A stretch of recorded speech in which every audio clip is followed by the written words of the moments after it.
Graças e paz, pastores, você sabe qual é a importância de definir o seu público-alvo? Sinceramente, você sabe como definir o seu público-alvo? Então, olha o que o Rick Warren vai falar. Quando a gente tenta alcançar todos, acaba não alcançando ninguém. No livro da Igreja com Propósito. E é isso que a gente vai trazer nesse segundo episódio da série Modelos de Igreja.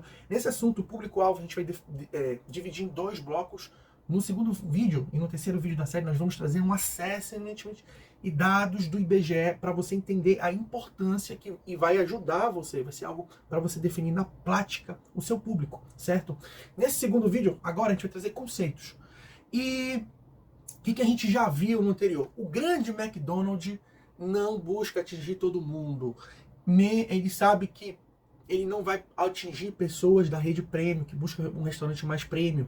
Isso é a grande rede de alimentação do McDonald's. O que acontece com a gente na igreja? A gente tem um público X, mas a gente tenta alcançar o A, o B, o C, o D, uma coisa aleatória e sem foco, certo? A gente sabe que sem foco tende a ter menos potencial de eficácia, certo?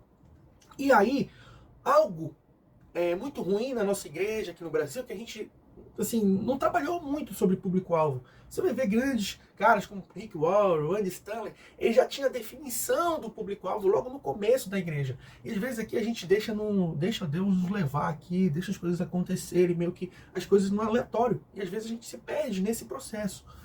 Uma tendência que está acontecendo muito grande e nos Estados Unidos, e a gente vai começar a ver mais no Brasil, certo? E é importante a gente entender isso, mesmo que você não seja indo para esse tipo de igreja, mas pode ser que um campus de você aconteça isso, certo? Que são públicos super especializados. A maioria das igrejas vão ter um público padrão, certo? É um público muito semelhante. Mas está cada vez mais uma ascensão de igrejas focado em micros públicos dentro de uma sociedade. A gente vai conseguir perceber isso de uma maneira clara, mas a gente vai trazer esses exemplos práticos na nossa realidade no Brasil, mas lá nos Estados Unidos. Quando você tem uma igreja, Los Angeles, multicultural, uma cidade que tem 40 mil coreanos, por exemplo, igrejas focadas em coreanos, certo? Porque eles sabem que vão atender muito mais necessidade, vão conseguir comunicar melhor e eles vão ter muito mais resultado do que as igrejas americanas, certo? Via de regra isso. Então é muito interessante a gente entender públicos especializados, porque vai começar a surgir, está surgindo mais igrejas voltadas para uma pequena demanda da sociedade, para um pequeno perfil de público da sociedade. E essas igrejas vão tender a ter uma eficácia em servir essas pessoas de uma maneira muito melhor, certo? E aí voltando que o grande case é o próprio Andy Stanley, certo? Que ele, quando ele vai pastorear, ele vai implantar uma igreja do subúrbio de Atlanta, ele sai do centro de Atlanta, onde o pai dele liderava a primeira igreja batista de Atlanta, e quando ele vai implantar lá, ele faz isso um modelo totalmente diferente, um estilo de igreja totalmente diferente, e aí ele foca nos desigrejados, certo? E olha como é interessante, pastor.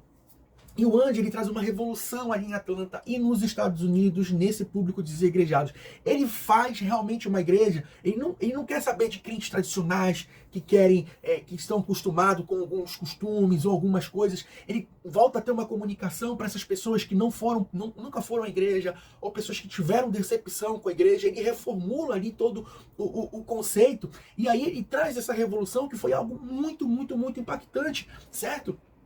Por isso que é interessante a gente entender o quanto é legal esse público super especializado. Nem todo mundo, pastor, vai ter um foco em um público mais especializado, assim, certo? Mas o que é interessante?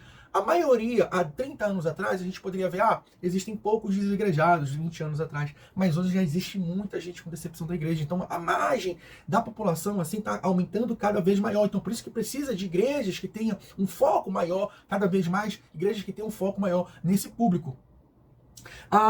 E porque não é a mesma coisa, porque muda a comunicação, o estilo de culto. Então não adianta eu querer, às vezes, ter um culto X e igreja X e tentar alcançar o público A, porque é muito difícil o seu estilo conectar com esse público.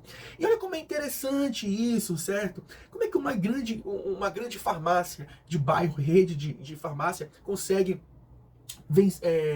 perder, ou então como uma pequena rede de farmácia consegue vencer, sobreviver diante das grandes redes de farmácia. Por exemplo, uma farmácia de bairro aí, da periferia e da Pague Menos. Porque ali a farmácia de bairro, a galera conhece o dono, o cara paga fiado, o cara vende sem prescrição, o cara é mais desenrolado, entrega em casa, entendeu? Então, era humanamente assim, você, cara, como é que consegue sobreviver? Porque as grandes redes têm um preço melhores, têm acesso a medicamentos, têm acesso tem uma estrutura melhor, via de regra, certo? Mas existem outros pontos que não é apenas o preço e uma grande estrutura que vai atrair o cliente, certo? E um exemplo muito clássico aqui no Brasil, que a gente pode ter, é igrejas que têm chamado para idosos. Pô, imagine igrejas que programas de evangelização de idosos, círculo de oração, atividade social, hidroginástica para idosos. Essas igrejas, elas vão impactar muito mais, elas vão alcançar muito mais os idosos do que a maioria das igrejas. Os idosos vão chegar lá e falar, uau, era isso que eu queria, eu sempre sonhei com isso. E vai estar tudo ok, vai chegar gente jovem, vai chegar outros públicos que vai falar, cara, essa igreja não tem nada a ver comigo. Mas essa é a visão dessa igreja, alcançar esse público-alvo, certo? Tá tudo certo, a gente precisa ter a franqueza, às vezes chega um determinado tipo de pessoa na sua igreja aí, pastor, que você sabe que sua igreja não é ainda o perfil ainda, e você delega, cara, eu acho que aquela igreja ali no bairro ou em outro local vai ser melhor para você. E a gente precisa ser franco, porque às vezes, para a gente alcançar um determinado público, a gente vai precisar de toda uma estrutura ali de ministério, certo? Ali, mães solteiras, pessoas ali viciadas em drogas, você precisa de toda uma estrutura de ministério que é melhor você delegar para alguém ou algum ministério, direcionar algum pastor que já está fazendo um excelente trabalho com esse tipo de público na sua cidade, certo? E só que essa igreja de idosos também vai atrair os pais, às vezes vai ter pais de já 40 anos, e aí vai ver seus pais indo seus filhos já pais, né? Com filhos, mas seus pais indo na igreja, já fala, cara, vou trazer meus pais aqui, meus pais estão sentindo bem, então por isso a gente quer congregar. Quais são os outros exemplos de públicos super especializados? Lembrando, isso pode não ser a totalidade para você, mas é importante você entender esse conceito, porque essas igrejas vão conseguir entender e atender as necessidades desse público de maneira mais eficaz, mas pode ser uma peculiaridade de uma igreja de um campus seu ou alguma igreja que você possa estar implantando no futuro.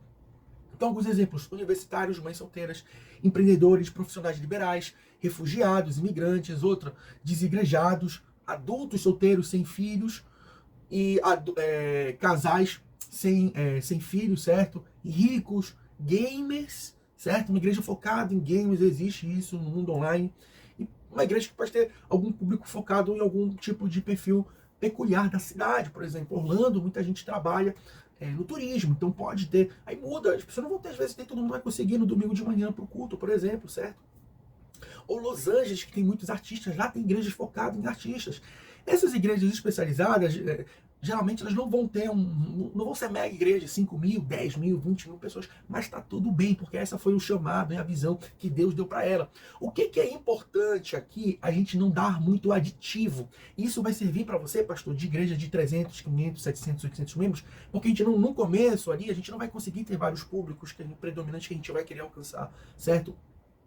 Só que vai chegando gente, chega 2 pessoas, e vai chegando 2 de públicos diferentes, e a gente vai querer fazer aditivo, e vai ficar muito pesada a nossa estrutura ministerial, a gente vai dispersar o nosso foco naquele que é principal, naquele público que é principal. Então chega ali 2 pessoas drogadas, não, vamos criar um ministério de drogados, só que você vai começar a deslocar energia para isso, e você vai se perder nesse processo, certo?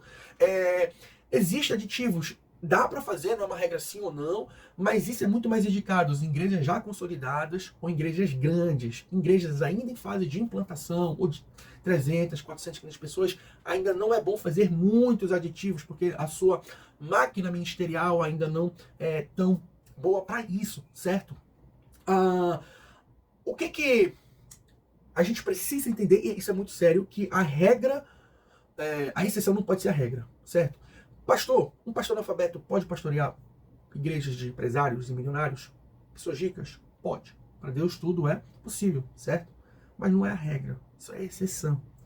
E o que a gente vê isso aqui? Às vezes a gente...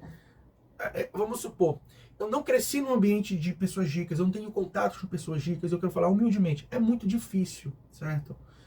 A gente pastorear pessoas ricas, porque muda a comunicação, a linguagem, a cultura. o mindset, hábitos, costumes, gestão, mesma coisa. Você consegue perceber isso se você fosse pastorear uma igreja de mexicanos. Mas se você pastoreia, por exemplo, uma igreja de drogados, de vários outros públicos super especializados, se você não tem convivência, é muito difícil. Então, é muito importante aqui você reconhecer a sua limitação, certo? Nesse negócio.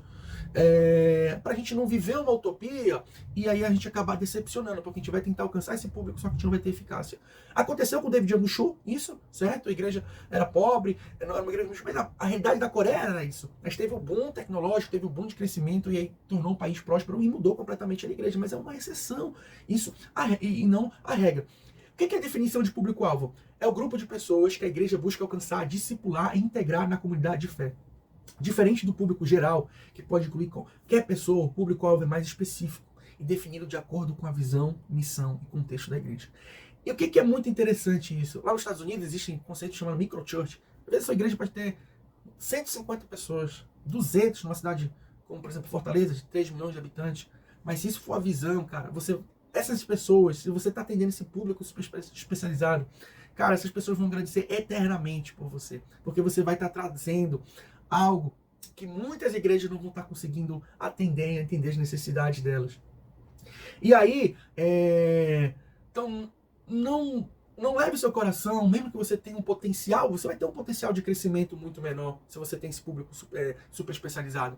Mas é importante aqui, para a gente já finalizar o vídeo, entender que isso é uma variável. Por exemplo, numa cidade de idosos, como João Pessoa, a tendência é que grande parte das igrejas foquem em ter trabalhos muito bons com idosos, porque essa é uma predominância ali da população, certo? Então, por isso que a gente vai agora para o segundo vídeo, porque a gente vai trazer dados do IBGE, porque esses dados, os americanos lá, quando eles vão fundar uma igreja, não vão ser ao léu, assim, vou fundar e tal. Eles estudam o local, eles vão lá na prefeitura, vão colher dados, como é a população demográfica, e porque isso vai ajudar você a definir seu público-alvo. E te vejo no próximo vídeo.